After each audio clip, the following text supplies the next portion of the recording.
মাগরিবের নামাজের পরে হাসবুনাল্লাহু নি'মাল ওয়াকিল এই দোয়াটা যদি 33 বার করে পাঠ করতে পারে, আল্লাহ পাক নগদে তাকে 4টা পুরস্কার দান করে দেয়। যেরকম সুবহানাল্লাহ। এবং এই পুরস্কারগুলো আপনি নিজের চোখে দেখতে পারবেন যে হাসবুনাল্লাহু নি'মাল ওয়াকিল এই দোয়াটা পাঠ করার কারণে আল্লাহ পাক আপনাকে কি কি বেনিফিট দান করেছে। 1 নম্বরে আল্লাহ পাক আপনার দুশ্চিন্তা, আপনার টেনশন আল্লাহ পাক দূর করে দিবে। আপনি যত বড় দুশ্চিন্তায় থাকেন না কেন, আপনার টেনশন আপনাকে একদম শেষ করে দিচ্ছে। আপনি যদি হাসবুনাল্লাহু নি'মাল ওয়াকিল মানে আল্লাহ আমার জন্য যথেষ্ট, আল্লাহ আমার জন্য অভিভাবক হিসেবে যথেষ্ট, আপনি যদি দোয়া করতে পারেন, আল্লাহ পাক বলেন যে আমি আল্লাহ পাক তার টেনশন, তার দুশ্চিন্তা একেবারে দূর করে দেই। এটা হলো প্রথম নম্বর বেনিফিট। দ্বিতীয় নম্বর বেনিফিট হলো যে এই দোয়াটা যদি কোনো ব্যক্তি নিয়মিত পাঠ করতে পারে, রাসূল সাল্লাল্লাহু আলাইহি ওয়াসাল্লাম বলেন যে আল্লাহ রাব্বুল আলামিন তার বিপদ আপদ বালা মুসিবত আল্লাহ পাক দূর করে দেয়। এটা আল্লাহ পাক নিজেই তার জন্য সাহায্যকারী হয়ে যায়। বিপদ আপদ বালা মুসিবত তার সামনে আর কিচ্ছু রাখে না। আপনি যত হাসবুনাল্লাহু নি'মাল ওয়াকিল পাঠ করবেন, তত আল্লাহ পাক আপনার সামনে থেকে বিপদ বালা মুসিবতটা দূর করে দিবে। এটা হলো 2 নম্বর।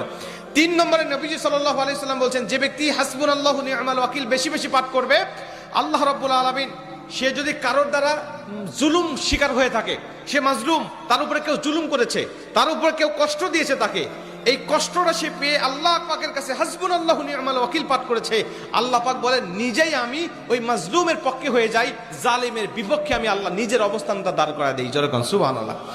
ভাই, আল্লাহ যদি আপনার পক্ষে দাঁড়ায় যায়, আপনার আর কিছু লাগে? আল্লাহ যদি আপনার জন্য সাহায্যকারী হয়ে যায়, আর কিছু লাগে? আপনাকে কোন জালিম আপনার উপর জুলুম করছে, আপনি হয়তো বা সেই জালিমের কাছে আপনি কিচ্ছু না, একেবারে তুচ্ছ, কিন্তু আল্লাহ তো তার থেকে অনেক বেশি শক্তিশালী। আল্লাহ পাক বলে যে আমি তখন ওই মাজলুমের পক্ষে দাঁড়া যাই, ওই জালিমের বিপক্ষে দাঁড়া যাই, আমি আল্লাহ আমার নিজের মতো করে আমি তখন বিচারটা শুরু করে দেই। যেরকম সুবহানাল্লাহ।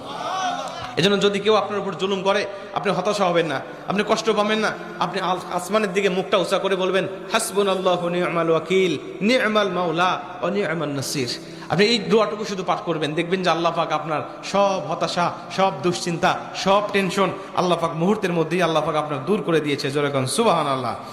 এবং 4 নম্বরে রাসূল সাল্লাল্লাহু আলাইহি ওয়াসাল্লাম বলছেন যে তাকে আল্লাহ পাক দুনিয়া এবং আখিরাতের কল্যাণগুলো আল্লাহ পাক তাকে দান করে দেয়। দুনিয়াতে যত কল্যাণ, যত খারাপই আছে এগুলো দূর করে দেয়, কল্যাণগুলো আল্লাহ পাক দান করে দেয়। আবার আখিরাতের যত কল্যাণ লাগবে আপনার সব কল্যাণগুলো আল্লাহ পাক আপনাকে দান করে দিবে।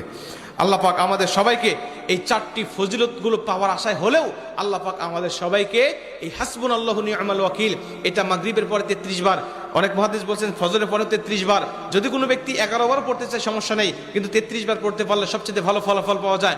আপনারা অধিকাংশ 33-এর অধিক পড়লেও কোনো সমস্যা নেই।